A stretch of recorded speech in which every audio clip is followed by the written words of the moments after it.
श्रीमद् भागवत की कथा में गोविंद का जन्मोत्सव होता है।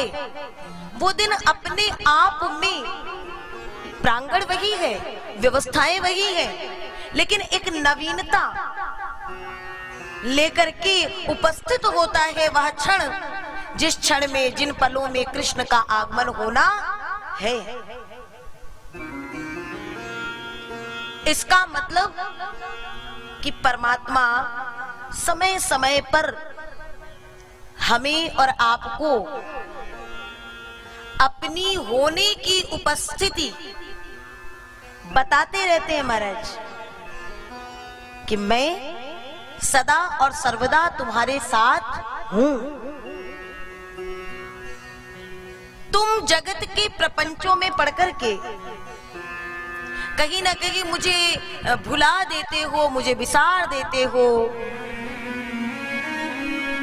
लेकिन मैं जिसे एक बार स्वयं में अंगीकार कर लेता हूँ, स्वीकार कर लेता हूँ, फिर वो जीव भटक जाए वो अलग बात है, लेकिन मैं फिर अपने उस प्रेम और उस स्नेही से भटकने वाला नहीं हूँ। मैं जन्मांतर तक उसका साथ निभाता हूँ। आज भगवान का जन्म है और हम जितने भी प्रसंग गाएं, कहें, आप उनको सुनिएगा नहीं, अपितु यह जानकर के यहाँ बैठिएगा कि ये कथा या कोई कहानी नहीं, अपितु यह समस्त प्रसंग हमारे आपके सामने चरित्रार्थ हो रहे हैं। फिर देखिएगा कि कहीं ना कहीं आज के इस प्रसंग में आपको श्री कृष्ण की अनुभूति होगी। ये मेरा पूर्ण विश्वास कह रहा है।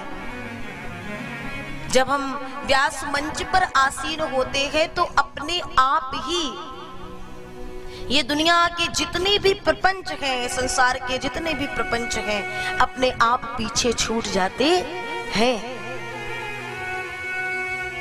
क्योंकि वहां ठाकुर की विशेष कृपा हमारे पास आ जाती है। लेकिन हम कृपा से वंचित क्यों रहते हैं? जैसे कि एक नदी के किनारे एक लकड़ी पड़ी हुई है और 3 लोग हैं जो उस लकड़ी को लेना चाहते हैं।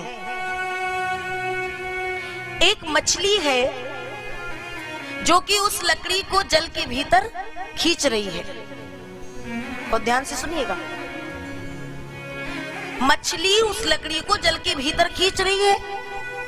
एक बतख है जो उसी लकड़ी को ऊपर की ओर ले जाना चाह रहा है। और तीसरा है कछुआ जो उसको उसी भूमि पर खींच रहा है। मतलब वो कहते, वो दूसरा शब्द कहते ना, घसीटना, वहीं पे भूमि पर खींचे जा रहा है। अंततो गत्वा बहुत समय हो गया, ना तो वो लकड़ी मछली भीतर ले जा पाई, ना बतख ऊपर ले जा पाया, न कछुआ उस लकड़ी को आगे खिसका पाया।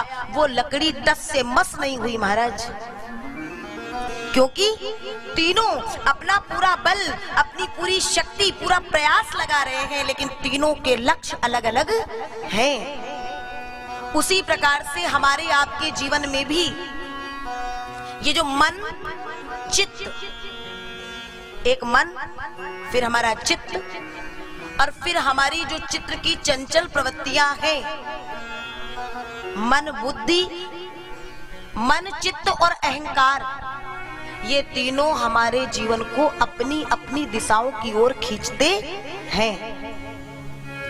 फलस्वरूप हमारा जीवन जहां था, कई वर्षों के बाद हम देखते हैं हम वहीं के वहीं पड़े हुए हैं,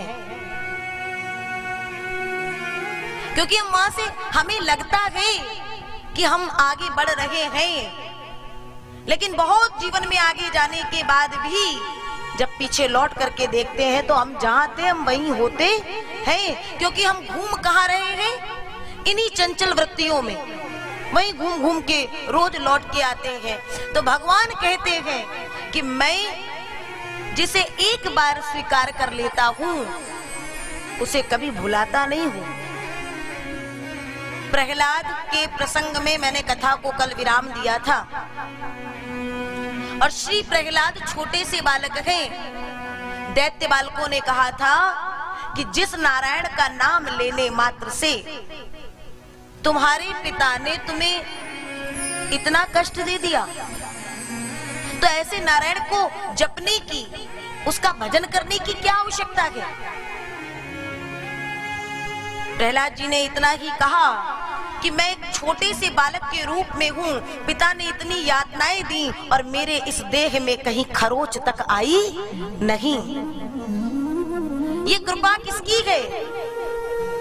ये उस गोविंद की कृपा है।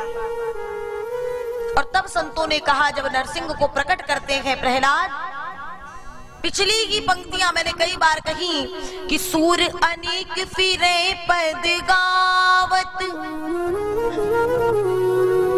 सूर अनेक फिरे पद गावत, पै पद सूर सो स्वाद कहा, पुनिताल मजीरा बजाती फिरे, मीरा मतवारी सी चाह कहाँ। कितने ढोल लगाड़े बजा लो,